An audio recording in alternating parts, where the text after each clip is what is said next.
Pinch of salt వేస్తున్నానండి, ఎందుకంటే పల్లీల పౌడర్ వేస్తే తగ్గుతుంది కాబట్టి లైట్గా వేసాను. కొంచెం జీలకర్ర పొడి, పల్లీల పొడి 2 స్పూన్స్ వేద్దామండి, సెకండ్ స్పూన్. ఇప్పుడు దీన్ని మెత్తగా గ్రైండ్ చేసుకుందాం.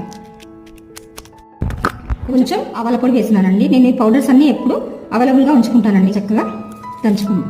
పచ్చడి నూరడం అయిపోయింది కదండి. ఇప్పుడు దీన్ని ఒక సర్వింగ్ బౌల్లోకి మార్చుకుందామండి. మీకు ఇలా గట్టిగా ఇష్టం లేకపోతే కొంచెం వాటర్ యాడ్ చేసుకోవచ్చు అండి. ఒక్క రోజుకు నూరుకుంటే మాత్రమే. వాటర్ యాడ్ చేస్తే ఎక్కువ రోజులు ఉండదు కాబట్టి ఖరాబ్ అవుతుంది కాబట్టి ఒక్క రోజు తీసుకున్నట్టయితే మాత్రమే క్వాంటిటీ వాటర్ యాడ్ చేసుకుని కాస్త లిక్విడ్గా చేసుకుంటే టిఫిన్స్లోకి, రైస్లోకి అన్నిటికీ సూట్ అవుతుంది. నేను ఇలానే ఉంచాను, వాటర్ యాడ్ చేసి ఖరాబ్ అవుతుంది కాబట్టి. ఒకవేళ ఎవరు తినకపోతే కనుక ఇలానే ఉంటుంది. సెకండ్ డేకి పనికిరాదు వాటర్ యాడ్ చేసి. దీనికి పోపు వేసుకుందామండి.